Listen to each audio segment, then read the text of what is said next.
Hola, bienvenidos a este canal. El día de hoy entonces hablaremos un poco sobre un tema que es muy importante en diferentes contextos. Yo creo que este de acá es una de las áreas de la biología que es más transversal a la vida cotidiana de muchos sectores.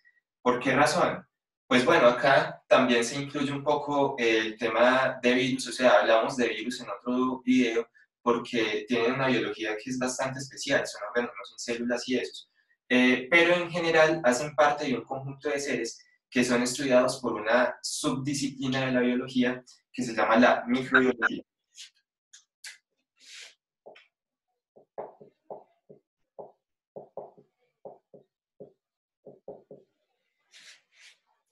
La microbiología es una disciplina que usted debe entender si usted participa en áreas como, por ejemplo, las ciencias de la salud, ¿sí? Obviamente la microbiología causa enfermedad y la microbiología es algo que se debe conocer muy bien para poder adelantar los procesos, por ejemplo, que mantienen seguro un quirófano y que mantienen un ambiente que previene, digamos, la entrada de organismos que pueden afectar a un paciente.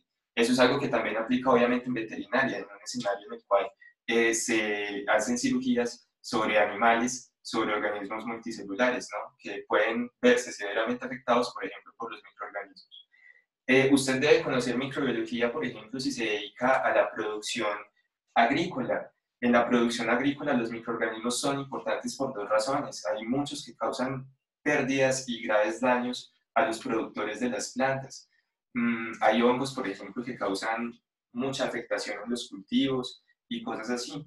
Pero también hay muchos organismos microbianos que pueden beneficiar el crecimiento de las plantas y que son microorganismos promotores del crecimiento vegetal, como por ejemplo bacterias del género Gluconacetobacter o algunos hongos que se caracterizan porque forman micorrizas, que es un tipo de interacción que le da nutrientes a la planta, le da cosas como fósforo. Entonces, hay muchos escenarios. Si usted trabaja en la ingeniería de alimentos, ahí también es muy importante el conocimiento de los microorganismos. ¿Por qué razón? Porque los microorganismos son importantes en la descomposición de alimentos, causan putrefacción, causan pérdida también económica en ese sector, pero también pueden producir alimentos que son interesantes, como por ejemplo, no sé, los quesos o bebidas fermentadas como el vino o la cerveza. Entonces, bueno, mejor dicho, los microorganismos están en cada uno de los sectores de la vida y componen uno de los grupos de organismos al que más estudio se le ha dedicado en las ciencias biológicas, ya que tienen participación en tantos acápites pues, de la vida cotidiana. Entonces, ¿qué es la microbiología? ¿Qué es lo que se estudia en la microbiología o qué es lo que hace parte de este conjunto de saberes y de conocimientos que se encuentran en esta disciplina? Pues bueno, en la microbiología lo que se hace o una de las definiciones que se tiene es que es el estudio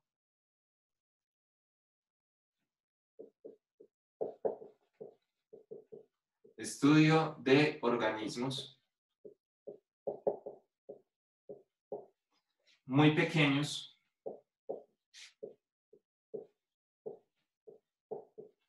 como para ser observados a simple vista.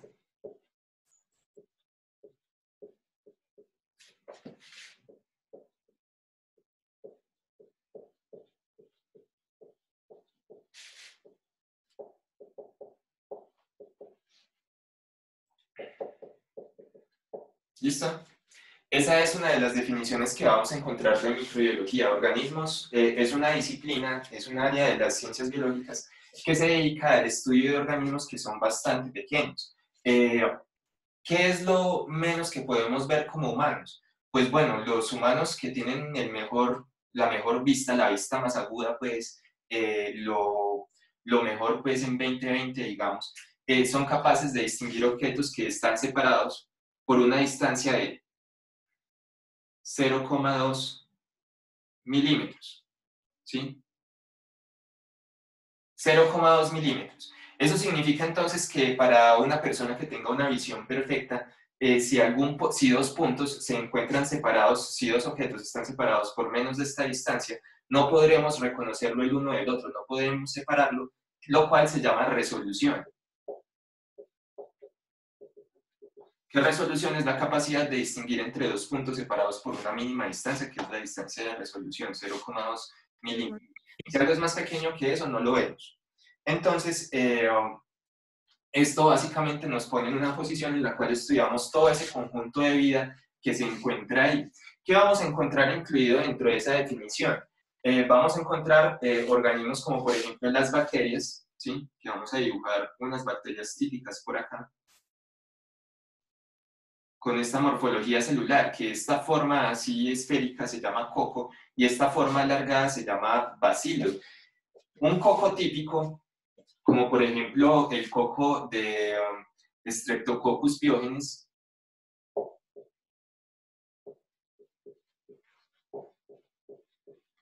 vamos a escribir el nombre completo, ¿no? Streptococcus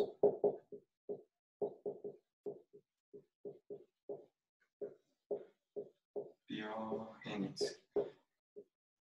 Una bacteria, sí, gram positiva, se caracteriza porque tiene un diámetro, el coco, que es esférico, de aproximadamente 1 micrómetro.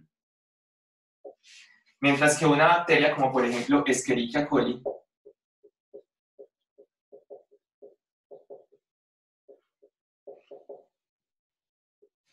se caracteriza porque tiene una forma de bacilo, más o menos así, un poquito menos cuadrado, que tiene una longitud de más o menos 4 micrómetros, o 4 millonésimas de metro, ¿sí? 4 millonésimas de metro, pues bueno, eso está muy por debajo de los 0,2 milímetros que habíamos mencionado anteriormente, entonces eso significa que esta clase de organismos no son visibles a simple vista. Tenemos organismos que son más pequeños, hasta acá, hasta esta posición de acá, podemos ver con un dispositivo que se llama microscopio óptico.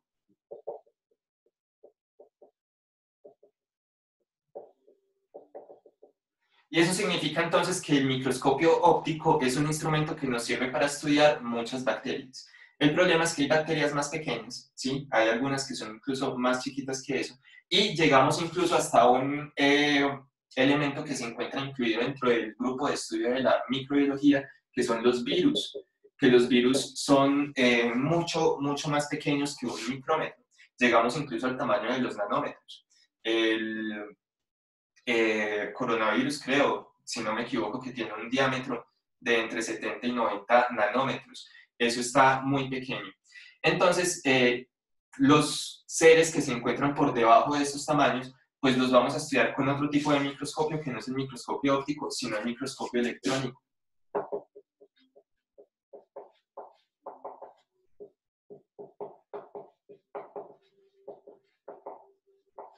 El microscopio electrónico, que es un tipo de microscopio que utiliza otras propiedades diferentes a la luz, más relacionadas con las características de los electrones, para poder generar las imágenes de cosas que son mucho más pequeñas que un micrómetro. Ahora bien, eso es la definición que acabé de dar de microbiología, eso es relacionado con la definición que acabé de dar de microbiología, que es el estudio de organismos que son muy pequeños para ser observados a simple vista. ¿Listo? Vamos a encontrar cosas más grandes dentro de esto, como por ejemplo Saccharomyces, ¿sí? Que es una levadura que es más grande, estamos hablando de que tiene más o menos, puede tener hasta 10 nanómetros, 10 micrómetros, perdón, de diámetro. Pero vamos a encontrar también hacia el extremo de lo grande cosas que pueden llegar a ser vistas a simple vista, como por ejemplo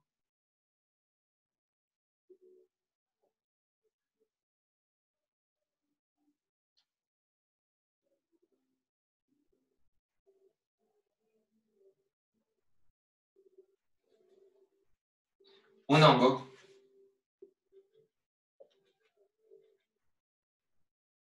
¿sí? Eso también hace parte de las cosas que se estudian en la microbiología, ¿sí? Los hongos, que son un objeto de estudio pues definitivamente muy interesante, ¿sí? Entonces, Entonces, bueno, ahí está. Eso es lo que representa un problema, debido a que acá tenemos entonces un conjunto de organismos que ya son, que se pueden observar a simple vista.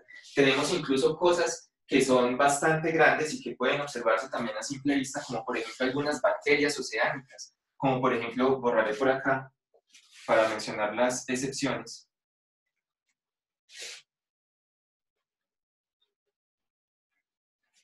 Tenemos excepciones como por ejemplo estos de acá, que son hongos, que son un grupo de organismos que se conocen como los hongos macromicetos,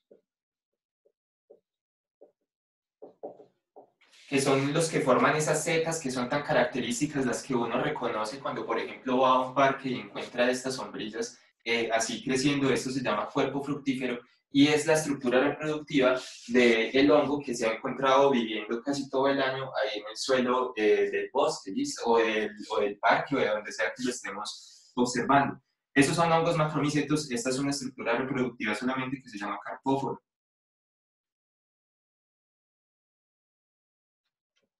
Pero la cuestión es que puede ser observada a simple vista y nos permite conocer datos, por ejemplo, sobre la riqueza, o sea, las especies que existen en un determinado espacio de hongos o cosas así. Tenemos otros organismos que también pueden ser observados a simple vista y tenemos, por ejemplo, a los mohos, que son, por ejemplo, estos hongos que forman estos redes como de unos hilos que se observan cuando se descompone un pan o algo así. No sé si han visto unas estructuras que son como algodonosas que se forman ahí. Esos son un tipo de hongo también que se puede observar a simple vista y que hace parte de lo que se estudia en la microbiología. Tenemos bacterias como por ejemplo Epulopicium,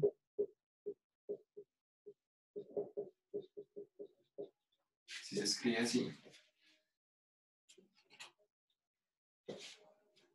Epulopicium o Thiomargarita. Pueden observarlas en internet, pueden buscarlas en Google. Si lo hacen, pues observarán entonces que se trata de unas bacterias bastante grandes. Por ejemplo, este Pulopicium es un bacilo, es una estructura que tiene forma ovalada que llega a medir hasta 1 centímetro. Y es una bacteria, ¿sí? Entonces, el problema de la biología es que todo tiene sus excepciones y por eso, pues, esta definición en particular puede que no sea lo suficientemente inclusiva, ¿sí? Hay otra definición de microbiología. Esa otra definición de microbiología está relacionada ya con otra cuestión, ¿sí? Que es con las técnicas que utilizan, ¿sí? ¿Cuáles son las técnicas que se utilizan en microbiología? Entonces, es una ciencia que utiliza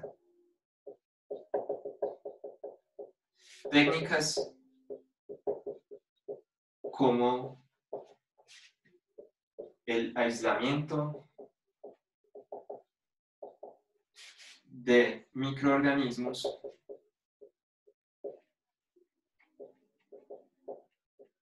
en cultivos puros.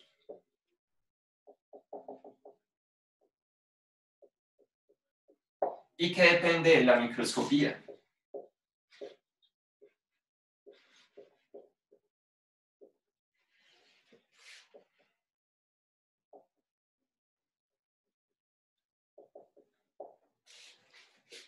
Y que depende de la microscopía, ¿listo? Bueno, ciencia que utiliza técnicas como el aislamiento en cultivos puros. ¿Qué es eso?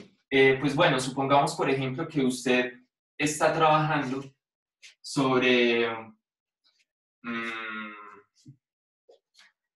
a ver, un ejemplo que no sea muy obvio.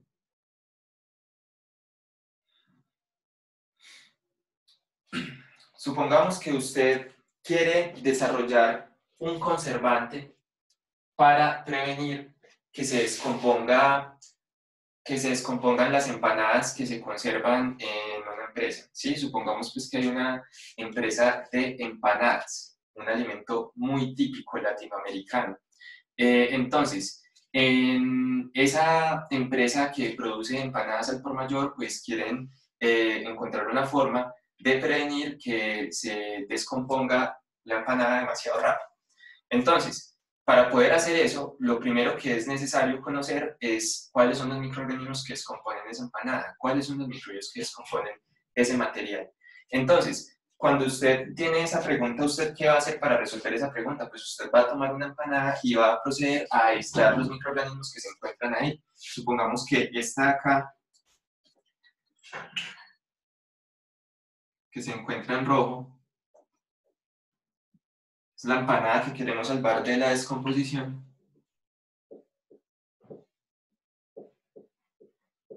Y que luego de que hicimos nuestro experimento en el cual replicamos las condiciones que se dan para que esto se descomponga mal, ¿sí? Pues entonces llegamos y encontramos lo siguiente: eso va a estar oliendo muy feo, va a estar en una situación pues muy desagradable. ¿Y por qué va a ocurrir eso? Porque ahí vamos a tener varios microorganismos. Vamos a tener este de acá, vamos a tener este otro rojito de acá, vamos a tener uno negro por acá. Listo. Ahora, ¿qué se va a hacer con eso? Bueno. ¿Qué se va a hacer con eso? Ahora entonces vamos a proceder a tomar un tipo de material que se llama una caja Petri, que es un instrumento de vidrio, que si lo vemos de lado se va a ver así. Este de acá es como el lugar donde va el medio de cultivo, y acá arriba va una tapa, y los dos materiales son de vidrio o puede ser de plástico también desechable. Entonces, ahora que tenemos esa situación, pues ahí, en esta región de acá, se va a llenar como con una gelatina, ¿sí? Que esa gelatina debe imitar más o menos las condiciones nutricionales que se encontraban en la empanada. Ahora, ¿qué vamos a hacer? Vamos a tomar un instrumento microbiológico que se llama el ASA, la tomamos y entonces esparcimos toda esta mezcla por acá, con cierto procedimiento. Eso se enseña en los cursos de microbiología de laboratorio. Y entonces, ¿qué es lo que va a pasar ahí? Ahí van a empezar a crecer diferentes colonias, así formadas por las bacterias de las diferentes especies que se encontraban en la muestra original. Ahora, ¿qué es lo que va a hacer el microbiólogo? El microbiólogo va a tomar de nuevo cada una de esas colonias que se ve ahí diferente en la caja,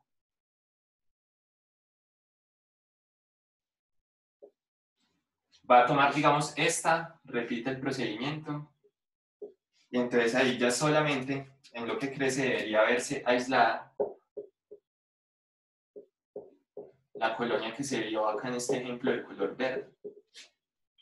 Hace el procedimiento, digamos, con la otra, toma esta de acá y de forma estéril la lleva hacia acá, y ya todo debe quedar de color rojo luego, porque solamente hay una bacteria pura. Y podemos hacer el mismo ejemplo de que se sembró acá, y ahora vamos a tener aislada solo esa bacteria. Entonces, esa técnica del aislamiento es una de las cosas que típicamente se hacen en microbiología: aislar microorganismos del ambiente.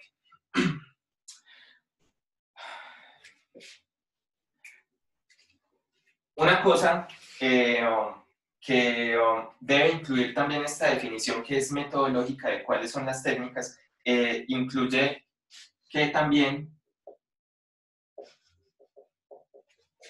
depende de la... no se ve. Bueno, la microbiología, de acuerdo con esta definición, también depende de un aspecto muy importante, que es la esterilidad. Esterilidad consiste en prevenir que los microorganismos contaminen, por ejemplo, los medios de cultivo o cosas así. ¿Por qué es tan importante la esterilidad en la microbiología? Porque es que los microorganismos son los organismos más abundantes, que se encuentran en más lugares de la Tierra en mayores cantidades. Eso incluye también el ambiente, por ejemplo, del laboratorio o del lugar donde uno esté trabajando. Entonces, por esa razón, la esterilidad y los métodos que se utilizan para mantener estéril un ambiente, pues son bastante importantes.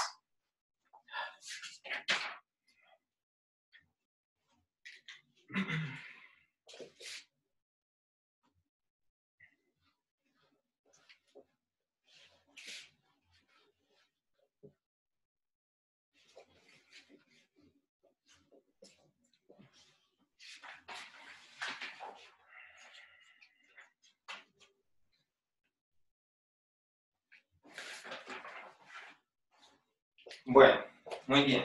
Entonces, para nosotros poder entender la microbiología, entonces ya dijimos que era una ciencia que estudiaba organismos muy pequeños, habían algunas excepciones, o también podía mencionarse que era una ciencia que dependía de métodos de aislamiento para que pudiera funcionar.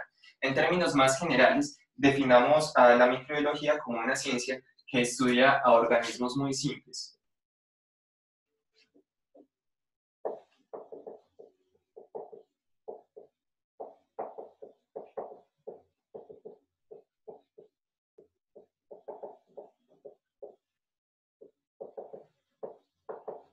Pero simples en qué aspecto, simples en que tienen, en que no alcanzan una alta diferenciación celular. O sea, el punto en el cual ya legalmente se acaba la microbiología es el punto en el cual los organismos se vuelven pluricelulares y son pluricelulares con células muy coordinadas, con órganos que se diferencian, como por ejemplo los frutos de una planta, la flor, las hojas, las raíces, o sea, producen muchos órganos, incluso dentro de cada uno de ellos pueden haber distintos tipos de raíces, de hojas y así. En los animales sí que hay de variabilidad celular y una coordinación extrema pues de la pluricelularidad y eso. Estos organismos no tienen eso, ¿sí? No tienen ese grado de organización, no llegan a formar órganos complejos, no llegan a ese estado pues como tan avanzado que si alcanzamos los pluricelulares. Eso es suficiente, porque vamos a ver que en este mundo de esta disciplina de la microbiología vamos a encontrar cosas que son extremadamente pequeñas, como por ejemplo los virus, virusoides, o sea, partículas de ARN simplemente sin proteínas ni nada, incluso que pueden funcionar por ahí, hasta organismos como por ejemplo el kelp, que forman unos bosques de algas gigantes en diferentes lugares del océano alrededor del mundo, y esa cuestión llega a medir 90 metros, o sea, estamos hablando ya de criaturas que son extremadamente gigantes y hacen parte de la microbiología. Entonces, esta definición nos bastará. ¿Y por qué hay que estudiar eso? O sea, ¿quiénes son los microorganismos para que nos demanden tanta atención? Pues bueno, los microorganismos, que son los que se estudian en microbiología,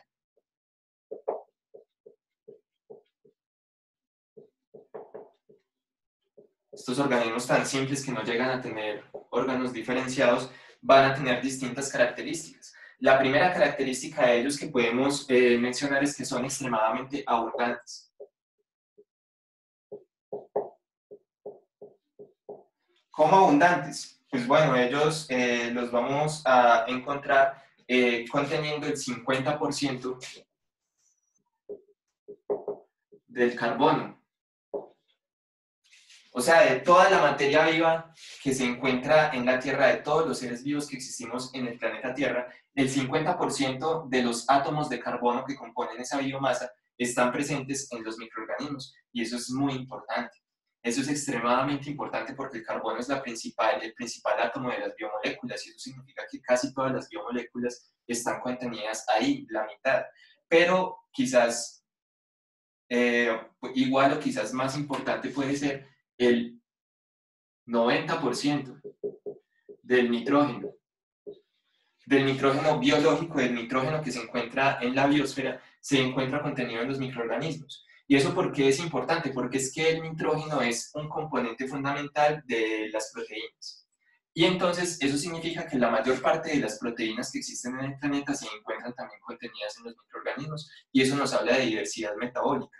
Porque las proteínas son enzimas, son los encargados de hacer cosas, y si el 90% está contenido ahí, pues eso significa que es más probable que ahí se encuentre la mayor diversidad, y es real, es así. la mayor diversidad metabólica se encuentra contenida en el mundo de los microorganismos. Entonces, eso los pone en un lugar muy importante. Además de que son muy abundantes, no es que sean abundantes en un lugar específico en particular, sino que es que son abundantes en todos lados y eso los hace cosmopolitas.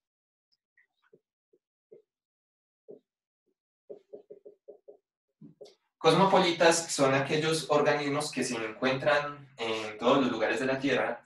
Por ejemplo, los humanos son una especie cosmopolita.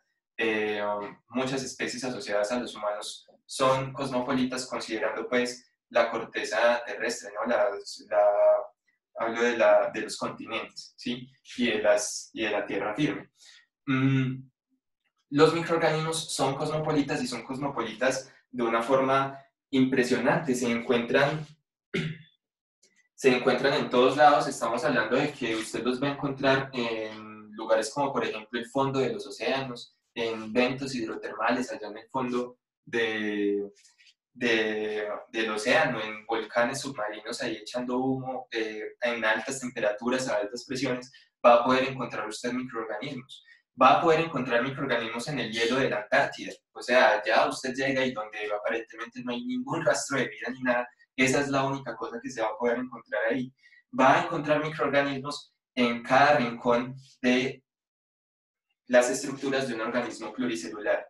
Una planta está totalmente cubierta de bacterias y de hongos, tanto en las hojas como en la raíz, en los frutos, en cada estructura, y los animales, ni hablar. Cada uno de los rincones del intestino, de las mucosas, de la vagina, de la boca, de la nariz, de los oídos, toda la superficie de la piel, casi todos los lugares pues, que sean superficies epiteliales, ¿no? Están cubiertos de microorganismos. El interior, por ejemplo, de nuestra sangre sí es estéril, ¿sí? En condiciones normales y eso.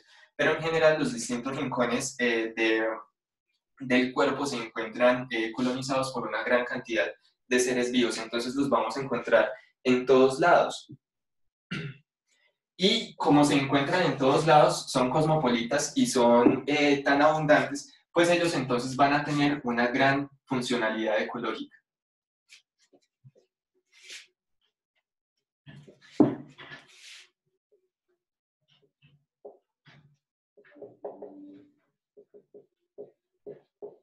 Tienen muchas funciones en los ecosistemas, ¿sí? Ellos van a ser protagonistas de muchos procesos. Una de las funciones que es muy sobresaliente de ellos, ya que son tantos y tienen tanta diversidad metabólica, es que son protagónicos en un proceso que se llaman los ciclos biogeoquímicos.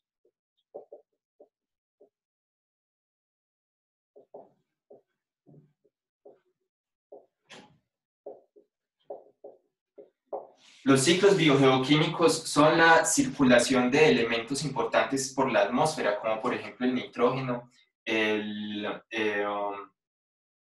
carbono, que tiene varias formas, el oxígeno mismo. O sea, todos estos elementos que son tan importantes, el hierro, tienen diferentes ciclos que se encuentran en la Tierra. Algunos, por ejemplo, pueden oscilar entre formas gaseosas y entre formas que se encuentran disueltas en el agua o en el suelo. Pueden oscilar entre formas inorgánicas y entre formas orgánicas y pueden entrar en las cadenas alimenticias de distintas formas. Pero en general, en algún punto, todos los ciclos biogeoquímicos dependen de los microorganismos para que se movilicen. Entonces, eso hace que sean fundamentales para el funcionamiento de la biosfera y la circulación de la energía en el planeta Tierra. Otra de esas cosas que es muy de mencionar dentro de los ciclos biogeoquímicos es la producción de oxígeno. ¿Sí? El 75% del oxígeno producido en la Tierra por fotosíntesis pues es producido por los microorganismos en realidad y son microorganismos que se encuentran en el océano. Entonces eso hace que el mantenimiento de las condiciones de vida de este planeta pues pase por ellos prácticamente, o sea, eso está ahí en esa posición. Las funciones que tienen no solamente están relacionadas con el mantenimiento de la vida en la Tierra y con el mantenimiento de las condiciones de ambientes como por ejemplo el océano o la superficie pues, terrestre, sino que también cuando son organismos que viven dentro de otros organismos, los vamos a considerar simbiontes.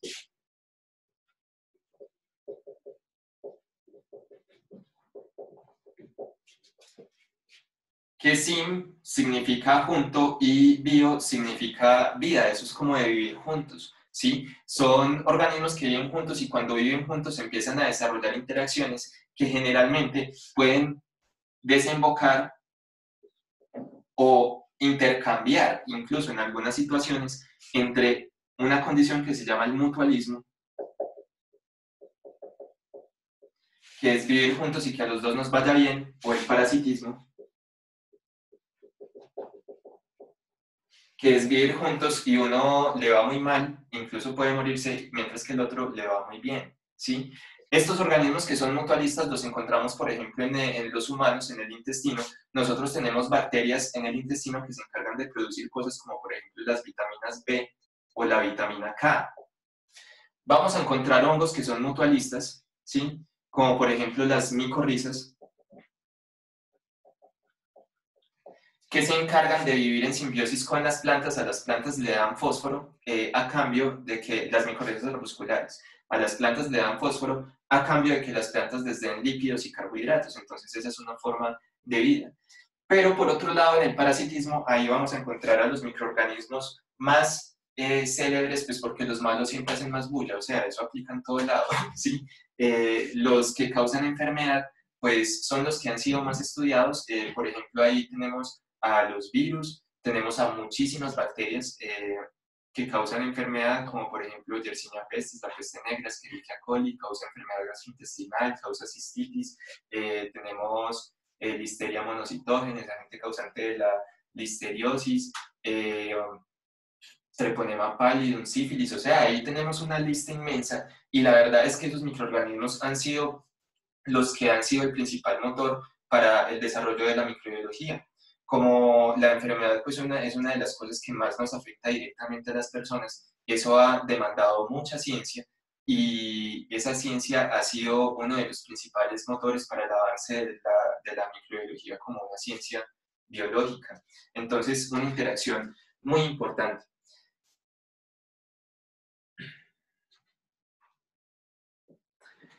Hay algunos microorganismos que aprovechando pues esas cosas que han evolucionado en la naturaleza, tantas funciones, tantas interacciones que han evolucionado en la naturaleza, los humanos hemos utilizado algunos microorganismos y los hemos domesticado, o sea, los hemos cultivado en condiciones controladas y eso, y ha ocurrido la domesticación de microorganismos.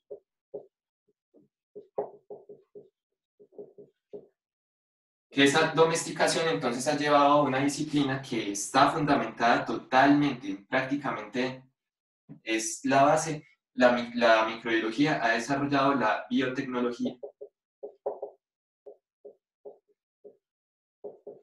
Y la biotecnología es el uso de los microorganismos para desarrollar productos que nos interesen. Por ejemplo, el primer producto biotecnológico que apareció fue pues, la cerveza y el vino, vamos a decir la fermentación alcohólica.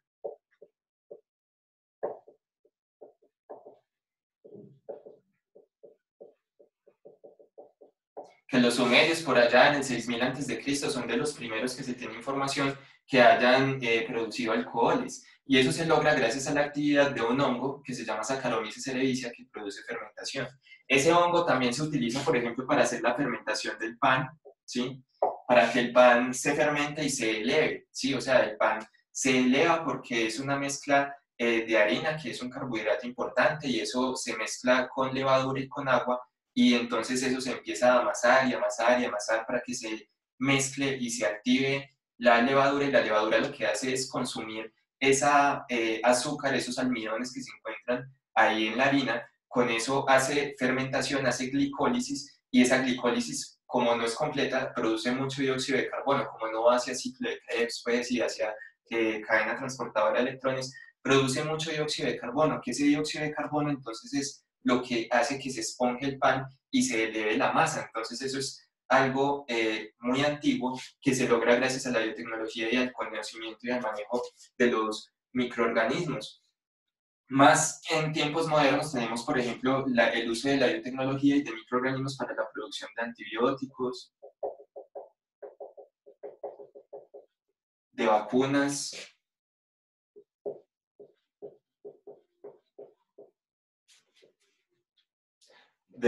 de vitaminas, y enzimas. Por ejemplo, ahora que hay pues una gran carrera mundial para el tema del diagnóstico del coronavirus, eso se hace, por ejemplo, a través de reacciones como, por ejemplo, la reacción en cadena de la polimerasa, que la reacción en cadena de la polimerasa pues necesita que se ponga ahí una polimerasa, que esa polimerasa pues lo que hace es tomar el ADN y producir más ADN, ¿sí? O tomar ARN, otro tipo de polimerasa y producir ADN a partir de eso. Entonces, todas esas proteínas se producen a través de métodos biotecnológicos que utilizan microorganismos para producir esas proteínas. Entonces, son muy importantes en muchos escenarios ya relacionados con la tecnología.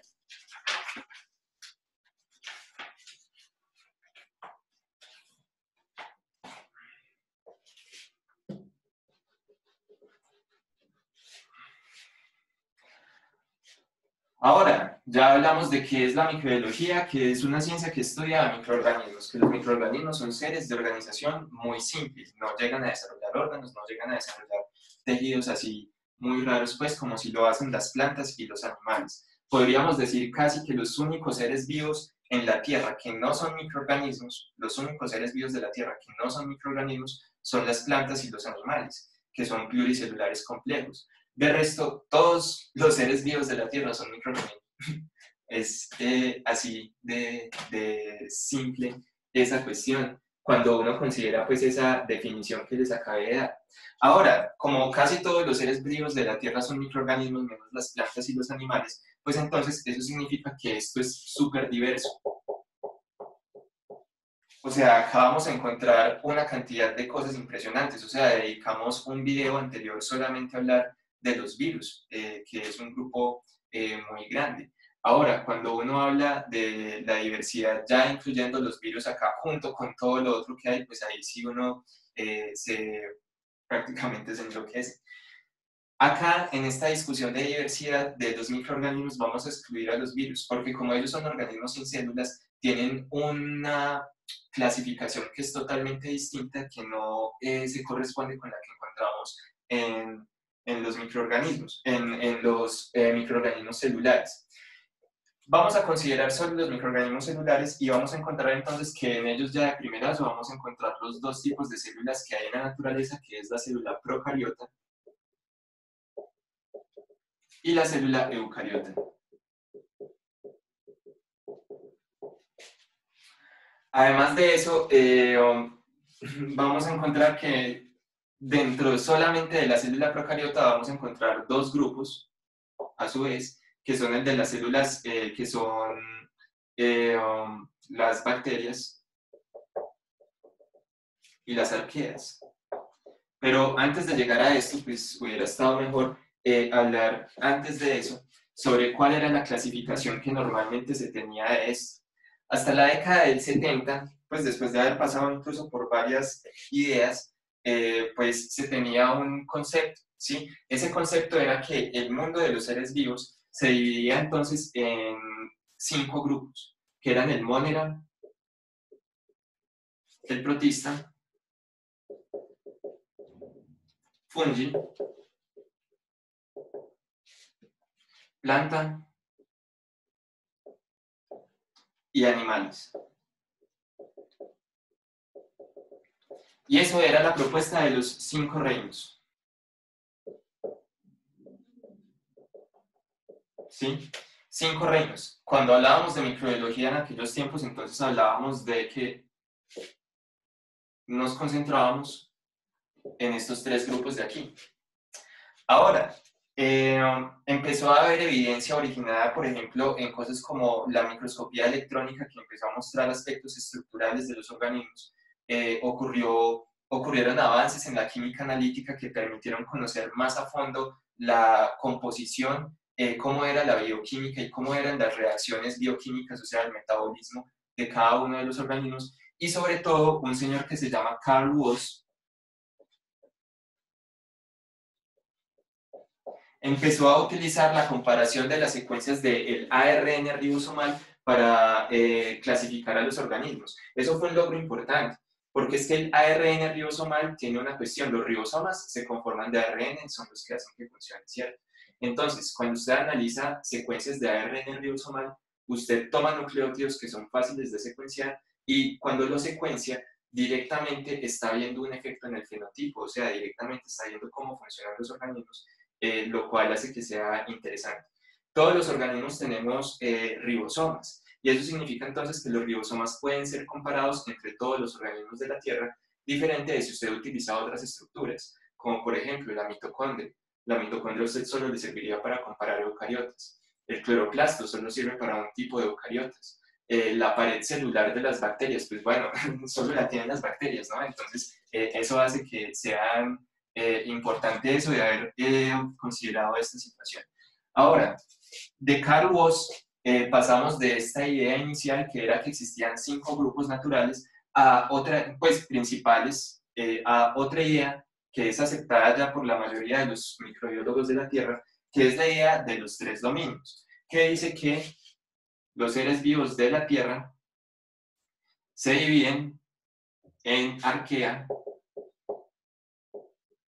bacteria y eucaria.